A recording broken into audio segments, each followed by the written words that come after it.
बीना और चंदर आजादपुर मंडी में साफ सफाई और मेहनत मजदूरी करके अपना पेट पालते थे। शादी के तकरीबन 2 साल बाद बीना गर्भवती हुई। दोनों ही पति पत्नी इस बात से बहुत खुश थे और बेसब्री से नए मेहमान के आने का इंतजार कर रहे थे, लेकिन होनी को शायद कुछ और मंजूर था। एक शाम जब दोनों काम से घर लौट रहे थे तो रास्ते में रेल पटरी क्रॉस करते वक्त चंदर का पैर पटरी में फंस गया। अरे अरे ये मेरा पैर। अरे ये क्या हो गया जी? जल्दी जल्दी पैर निकालने की कोशिश कीजिए। कोशिश तो कर रहा हूँ बीना, लेकिन ये निकल ही नहीं रहा। बीना भी उसकी मदद करने की कोशिश करती है, लेकिन उसका पैर बाहर नहीं निकल पाता। तभी उन्हें ट्रेन की आवाज आती है। जल्दी कीजिए जी, ट्रेन आ रही है। बीना, मुझे लगता है कि मेरा जाने का वक्त आ गया। तुम जाओ यहाँ से और अपना और मेरे बच्चे का ध्यान रखना। मुझे भागे को अपने बच्चे का मुंह देखे बिना ही इस दुनिया से जाना होगा। नहीं, ऐसा मत कहिए जी। मैं आपके बिना कैसे रह पाऊंगी? मैं भी आपके साथ इसी पटरी पर अपनी जान दे दूंगी। नहीं, हमारे बच्चे के लिए तुम्हें जीना होगा बीना। अब जाओ यहाँ से, तुम्हें हमारे होने वाले बच्चे की कसम। जैसे ही बीना पटरी से दूर जाती है तभी ट्रेन आकर विनोद को पल भर में ही काट देती है। बीना की आंखों के सामने उसके पति की मौत हो जाती है। एक ही पल में उसकी हंसती खेलती दुनिया उजड़ जाती है और वो एक विधवा बन जाती है। चंदर के जाने के बाद बीना बिल्कुल अकेली हो चुकी थी। अब वो अकेली ही मंडी जाती और मेहनत मजदूरी करती और उससे जो कमाई होती उससे अपना पेट भरने लगती है। एक दिन बीना घनश्याम को कुछ प्याज फेंकते हुए देख रही थी। अरे घनश्याम भैया, ये आप क्या कर रहे हैं? कुछ नहीं बहन, जो प्याज खराब हो गए हैं उन्हें अलग करके फेंक रहा हूँ। भैया, अगर आपको कोई प्रॉब्लम ना हो तो जो प्याज आप फेंक रहे हो वो आप मुझे दे दो, वो मुझ गरीब के काम आ जाएंगे। लेकिन बीना बहन, इन आधे सड़े गले प्याजों का आखिर तुम क्या करोगी? वो मैं आपको बाद में बताऊंगी। फिलहाल आप ये खराब प्याज मुझे दे दीजिए। ठीक है बहन, ले जाओ। वैसे भी ये मेरे किसी काम के नहीं। इसके बाद बीना उन खराब प्याजों को एक थैले में भर लेती है और शाम को अपने साथ घर ले आती है और उसमें से थोड़े ठीक प्याजों को अलग करके रख लेती है और जिनकी हालत ज्यादा ही खराब थी उन्हें अपने घर के बाहर बनी क्यारी में बो देती है। अगले दिन सुबह काम पर जाने से पहले बीना साफ छाटे हुए प्याजों को काटकर आटे में मिलाती है और साथ ही नमक, हरी मिर्च और अजवाइन डालकर उस आटे को गूंथ लेती है। खुद नाश्ता करके वो कुछ पराठे घनश्याम के लिए भी पैक करके ले जाती है। ये लो घनश्याम भैया, आपसे जो कल प्याज लेकर गई थी उनसे मैंने प्याज के पराठे बनाए हैं, जरा आप भी चख कर देखो। रोज दाल चावल खाकर आप बोर हो गए होंगे ना? बीना बहन, हम गरीबों के नसीब में तो दाल चावल और सूखी रोटी ही होती है, भला उससे भी क्या नाराज होना। अच्छा लाओ, तुम इतने प्यार से प्याज के पराठे बनाकर लाई हो तो खाकर देखता हूँ। घनश्याम को बीना के हाथ के बने प्याज के पराठे बहुत पसंद आते हैं। ऐसे ही कुछ समय बीत जाता है। बीना को अब 7वां महीना लग गया था, जिस वजह से वो मजदूरी नहीं कर पा रही थी, जिस वजह से उसके घर खाने पीने की तंगी हो गई थी। ऐसे ही एक रोज जब वो खाना बनाने जाती है तो देखती है कि राशन के सभी डिब्बे खाली हैं।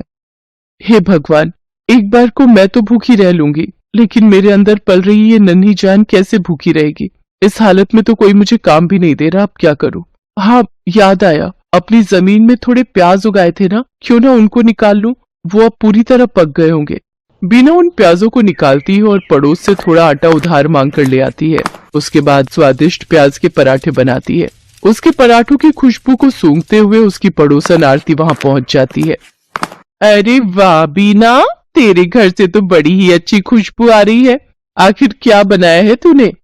कुछ नहीं बहन, ये प्याज के पराठे बनाए हैं। लो, तुम भी खाकर बताओ कैसे बने हैं।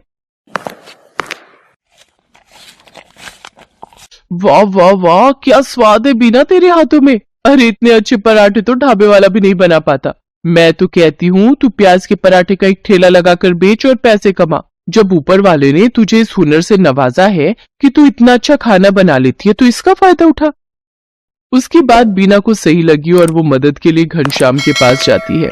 घनश्याम के पास एक पुराना ठेला था जिस पर वो गलियों में जाकर प्याज बेचता था, लेकिन जब उसने मंडी में खुद की दुकान ले ली तब से वो ठेला बेकार ही खड़ा रहता था।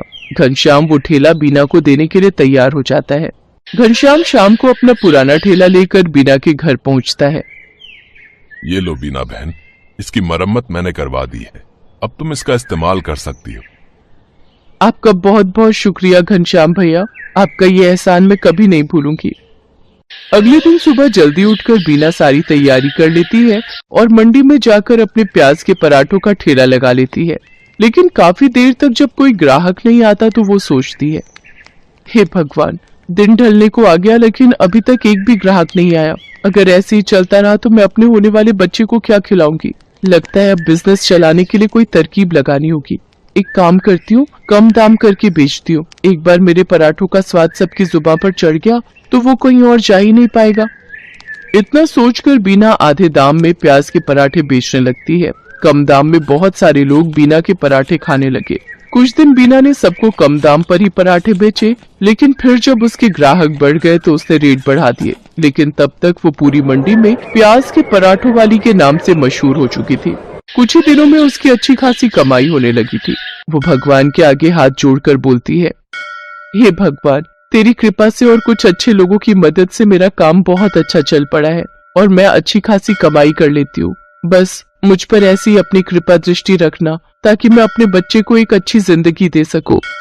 कुछ ही दिनों में बीना खुद का ढाबा खोल लेती है। अब उसकी खूब अच्छी कमाई होने लगी थी।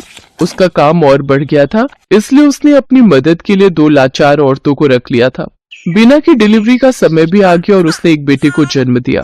महीने भर का रेस्ट लेने के बाद वो वापस काम पर जाने लगी और अपने साथ अपने बच्चे को भी ले जाती। अब वो काम संभालने के साथ साथ अपने बच्चे की भी अच्छी परवरिश करने लगी और खुशी खुशी उसके साथ रहने लगी। राधिका बच्चों को स्कूल से छुट्टी के वक्त घर लेकर आ रही थी, पर उसकी आंखों में आंसू थे। अब क्या करूं? बच्चों की फीस अगले 15 दिन तक नहीं भरी तो बच्चों का नाम स्कूल से काट देंगे। 6 महीने की फीस कहां से लाऊंगी, मुझे कुछ समझ नहीं आ रहा। मम्मी, बर्गर खाना है, बर्गर लेकर दो ना। मम्मी, मुझे भी बर्गर खाना है।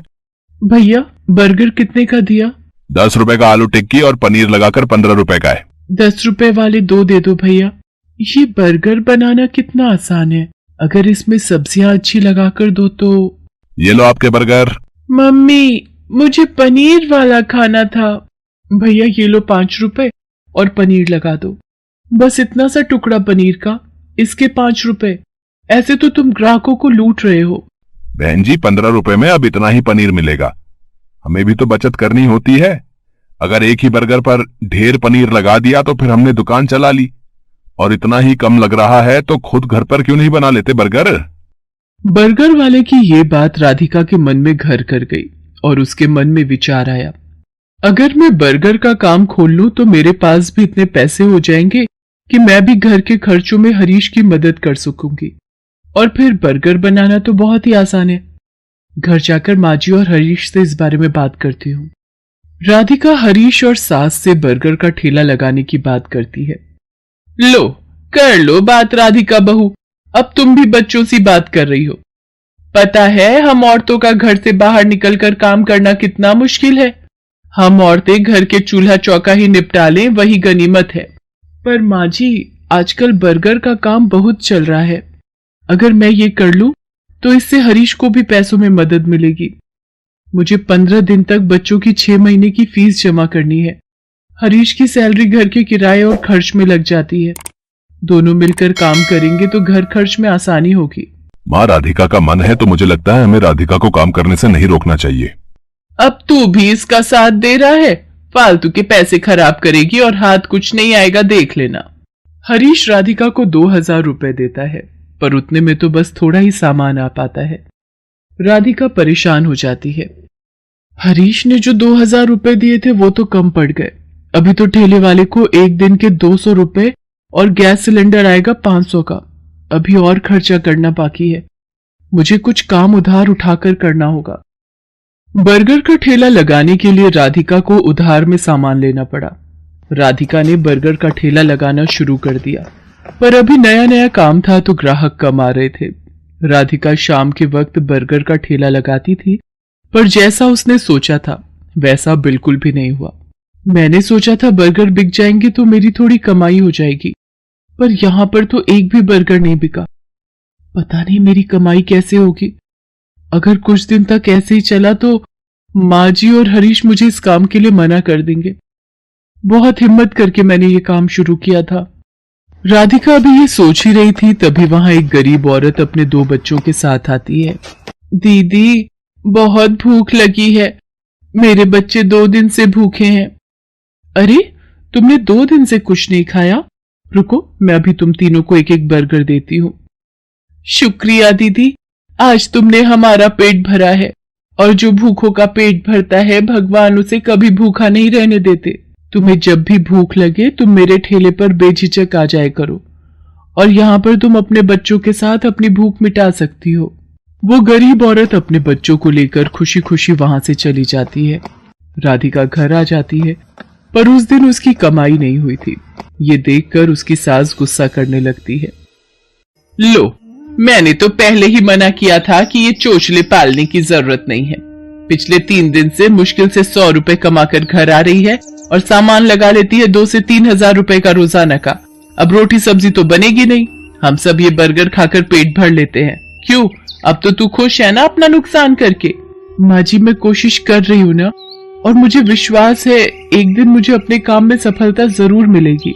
राधिका अगले दिन ठेले वाले से ठेला किराए पर लेने के लिए जाती है, तो वो उसे मना कर देता है।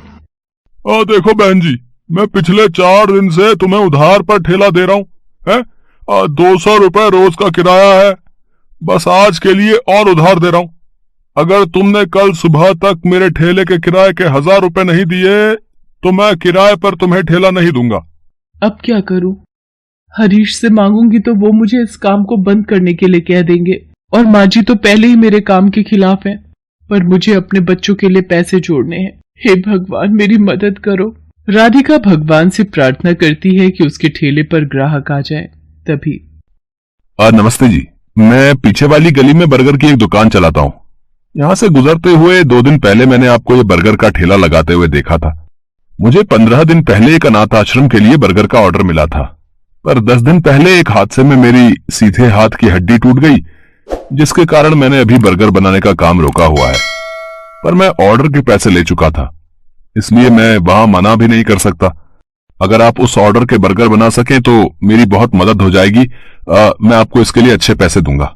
जी, मैं जरूर करूंगी। आप मुझे बता दीजिए कितने बर्गर बनाने हैं। शाम को 4 बजे ही वहां पहुंचना है। जिन्होंने मुझे ऑर्डर दिया है उनके बच्चे का जन्मदिन है, वो अनाथ आश्रम 4 बजे पहुंच जाएंगे। वैसे मैं आपके साथ अपने एक आदमी को काम पर लगा देता हूं जो आपकी इस काम में मदद करेगा। ये 5000 रुपए आप एडवांस रखो, बाकी के पैसे मैं आपको काम खत्म होने के बाद शाम को दे दूंगा, ठीक है? वो व्यक्ति मानो राधिका के लिए भगवान का रूप बनकर आया था। राधिका की सारी परेशानियां दूर हो जाती हैं। वो अपने उधार के पैसे भी चुका देती है और बच्चों के स्कूल की फीस भी जमा कर देती है। उस व्यक्ति को राधिका का काम इतना पसंद आता है कि वो राधिका के साथ पार्टनरशिप में काम करने लगता है। राधिका अब एक बर्गर की दुकान चलाती थी। राधिका की मेहनत और हिम्मत देखकर उसकी सास और हरीश बहुत खुश थे।